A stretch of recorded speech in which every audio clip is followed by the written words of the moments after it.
बिस्मिल्लाहिर्रहमानिर्रहीम। अस्सलाम वालेकुम। जैकब न्यूज़ सां मां आहियां आबिद अली मंगरियो। पेश आहिनि हिन वक़्त जूं हेडलाइंस। जैक बाबाजी जिम्स अस्पताल में करप्शन ख़िलाफ़ महरान सोशल फोरम जो अनोखो एहतजाज। जॉन जैकब जी क़बर आॾो प्रेस कॉन्फ्रेंस। महरान सोशल फोरम जे चेयरमैन अब्दुल हई सूमरो, ज़ाहिद वगण, जान परवेज़, आसिफ मंजू ऐं ॿियनि जान जैकब क़ब्रिस्तान में जिम्स जी तबाही ते प्रेस कॉन्फ्रेंस कंदे चयो त PPJ सूबाई वज़ीरनि जी खुलियल कचहरियूं चूंडियल नुमाइंदनि खे जिम्स में बदइंतज़ामी बाबति बार बार शिकायतूं कयूं पर तवज्जो न ॾिनी वई। अॼु मजबूर थी जान जैकब जी क़बर आॾो प्रेस कॉन्फ्रेंस करे रहिया आहियूं। अफ़सोस 60 करोड़ जी बजट रखंदड़ जिम्स अस्पताल में सिर्फ़ OPD थींदी आहे, जॾहिं त अस्पताल 1 वॻे बंदि थी वेंदी आहे। मरीज़नि खे ऑपरेशन लाइ 4 खां 10 महीननि जी तारीख़ ॾिनी वञे थी। सिविल अस्पताल मां दर्जन डॉक्टर जिम्स घुराए गैर फ़ाल कयो वियो आहे। अब्दुल वाहिद ट्रगर जी डायरेक्टर तौर मुक़ररी ऐं मुद्दे में वाद जिम्स जे एक्ट जी भञकड़ी आहे। जैकबाबाद में सरदार नूर रहमान जखरानी खोसा बिरादरी जे चङे मुड़ुस वटि मेड़ खणी पहुतो। सरदार नूर रहमान जखरानी जे पुट बका जखरानी पारां अवामी राब्तनि वारी वेबसाइट ते तबसरो करण वारी ॻाल्हि तां खोसा बिरादरी जे चङे मुड़ुस हाजी खावंद बख्श खोसो जे घर ते फायरिंग वारे मामले ते खोसा बिरादरी जे कठ में जखरानी बिरादरी सां बाइकॉट जे ऐलान बाद सरदार नूर रहमान जखरानी, ताहिर खान खोसो ऐं साबिर जखरानी खे साण करे मेड़ खणी खोसा हाउस पहुतो, जिते सरदार नूर रहमान जखरानी खावंद बख्श खोसो खे चयो त छोकरनि इंतहाई नामुनासिब कदम खयो आहे। असांखे इन अमल ते शर्मसारी थी आहे। असां लंघी आया आहियूं।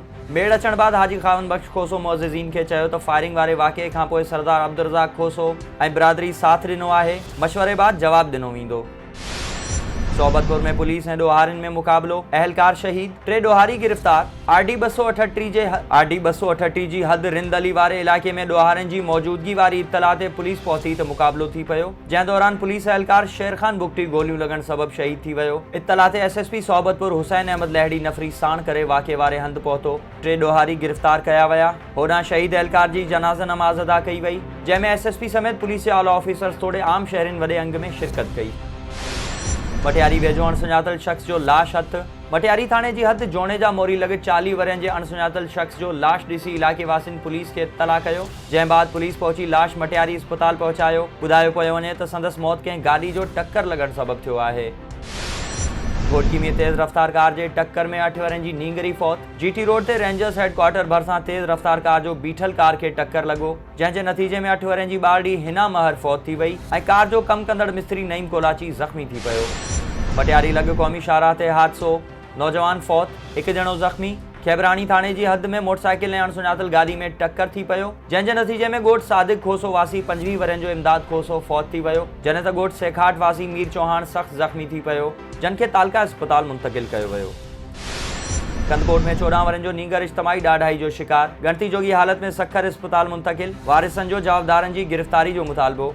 SSP पारां नोटिस वठण बावजूद जवाबदार गिरफ़्तार न थी सघिया। कंदकोट रेलवे लाइन वासी 14 वरनि जे नीगर मुनव्वर खोसो खे 6 जवाबदारनि इज्तमाही ॾाढाई जो निशानो बणाए सख़्तु तशद्दुद करे फिटो करे फ़रार थी विया। वाक़िए ख़िलाफ़ नीगर जे वालिद मोहम्मद हसन खोसो ऐं ॿियनि एहतजाज कंदे मुतालबो कयो त जवाबदारनि नज़ीर गोलो, नदीम मीरानी समेत 4 जवाबदारनि खे गिरफ़्तार करे सज़ा ॾिनी वञे। होॾां SSP पारां नोटिस वठण बावजूद जवाबदार गिरफ़्तार न थी सघिया। ठुल्ह में दादू जी मासूम न्याणी सां ज़्यादती ख़िलाफ़ एहतजाज। नौजवान सोशल फोरम पारां दादू जी मासूम न्याणी अफ़शां सां ॾाढाई कंदड़ जवाबदारनि खे गिरफ़्तार करे फाही ॾियण लाइ हिकु एहतजाजी मुज़ाहिरो कामरेड बशीर अहमद सरकी, अब्बास असगर, अमजद सरकी, मंसूर बुर्रो ऐं ॿियनि जी अॻवानी में कयो वियो। अॻवाननि मुतालबो कयो त अहिड़े ज़ालिम ऐं वहशी सिफ़त जवाबदारनि खे फ़ौरी तौरु गिरफ़्तार करे सरेआम फाही टंगियो वञे। ख़ुर्शीद शाह ऐं ॿिया जवाबदार सखर एहतसाब अदालत में पेश। ॿुधणी 8 मार्च ताईं मुलतवी। एहतसाब अदालत जे जज फरीद अनवर काज़ी MNA सैयद ख़ुर्शीद शाह, संदसि 2 घर वारनि, 2 पुटनि MPF फ़रूख़ शाह, ज़ेरक शाह, याटे सूबाई वज़ीर उवैस कादिर शाह, जुनैद कादिर शाह समेत 18 ॼणनि ख़िलाफ़ केस जी ॿुधणी कई, जिते जुनैद कादिर शाह दरख़्वास्त ॾिनी त सऊदी अरब जी कंपनी में मुलाज़िम तौरु कमु कंदो आहियां, ॿाहिरि मुल्क वञण जी इजाज़त ॾिनी वञे, जंहिं बाद अदालत ज़मानत तौरु मुचलका ॾियण जो हुकुम ॾिनो ऐं ॿाहिरि वञण जी इजाज़त ॾिनी। हाला में मुड़ुस पारां तज़लील जो निशानो बणियल औरत वारे वाक़िए ते SSP जो नोटिस।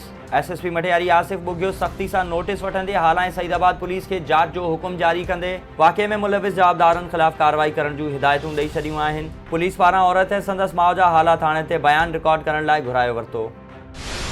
खैरपुर नाथन शाह में ॻोठाणनि जो आबपाशी खाते पारां नोटिस मिलण ख़िलाफ़ एहतजाज। ॻोठ भाई ख़ान मला वासी ॻोठाणनि कुर्बान मला, सरवर मला ऐं इस्माइल भुमरो जो चवणु हो त आबपाशी खाते पारां 300 घरनि ते मुश्तमिल असांजे ॻोठ खे ड्राइण लाइ नोटिस ॾिना आहिनि। घर राइण सां असांजो करोड़े रुपयनि जो नुक़सानु थींदो ऐं बेघर थी वेंदासीं। हुकूमत खे अपील आहे त असांजी वाहुर कई वञे। विछाणी वेझो स्कूल जी छत जा चापड़ किरी पिया, 2 शागिर्द ऐं शागिर्दियाणी ज़ख़्मी। ॻोठ सामाणो चांडियो बॉयज़ प्राइमरी स्कूल में चापड़ किरण सबबि जमाल ख़ान चांडियो, कासिर नवाज़ चांडियो ऐं नायाब चांडियो ज़ख़्मी थी पिया, जिन खे लेट नंगर ख़ान डिस्पेंसरी मुंतक़िल कयो वियो। वाक़े बाद मुतासिर शागिर्दनि जे वालिदैन जो एहतजाज, स्कूल जी इमारत जो कमु न कराइण ताईं ॿार न पढ़ाइण जो ऐलान।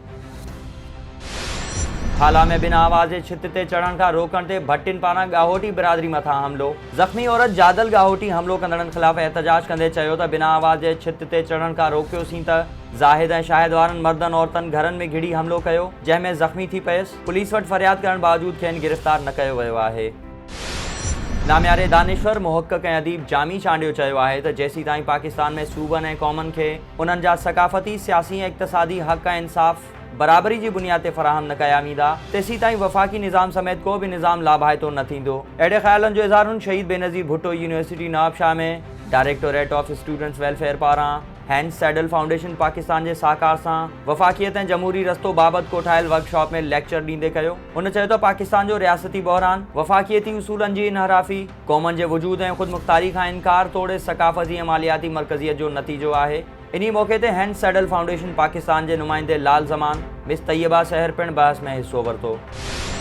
बिरिया रोड में ॿूटा लॻाइण बाबति शागिर्दनि जी रैली, वणकारी मुहिम जो आगाज़। सिंध एजुकेशन फाउंडेशन जे स्कूल में शागिर्दनि, उस्तादनि ऐं वालिदैन पारां वणकारी मुहिम जो आगाज़ कयो वियो त शागिर्दनि पारां स्कूल खां फारूक आज़म चौक ताईं वणकारी बाबति जागरता रैली पिणु कढी वई। सिंध एजुकेशन फाउंडेशन शहीद बेनज़ीराबाद जे रीजनल डायरेक्टर इमाम बख्श आरेसर ऐं ॿियनि जो चवणु हो त वणकारी मुहिम सबबि माहौल में हाकारी तब्दीलियूं ईंदियूं आहिनि ऐं इन सां गॾोगॾु माहौल ख़ुशगवार बि थींदो आहे।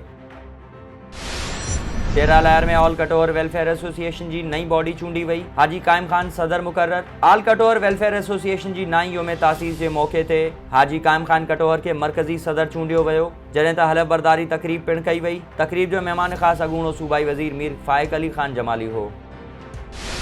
ऐं हाला में एसी हेस्को नवाबशाह जी खुलियल कचहरी, अवाम पारां शिकायतनि जा ढेर। एसडीओ हेस्को ऑफिस हाला में बिजली जे सार्फ़िन जूं शिकायतूं ॿुधण लाइ एसी हेस्को मुश्ताक अब्बासी पारां करायल खुलियल कचहरी में शहरनि वाधू बिल्स, ओवर रीडिंग, बिना सबबि ॾंड लॻण जूं शिकायतूं कयूं। खुलियल कचहरी में एसी पारां शहरनि खे रिलीफ ॾियण सां गॾोगॾु 10 लख रुपयनि जी रिकवरी पिणु कई वई। ही हुयूं हिन वक़्त ताईं जूं हेडलाइंस। वधीक ख़बरुनि ऐं अपडेट्स लाइ विज़िट कयो असांजी वेबसाइट www.jackerbreeze.com ऐं फेसबुक ते फॉलो कयो। ॾिसंदा रहो जैकर न्यूज़, ख़बर खां हक़ीक़त ताईं।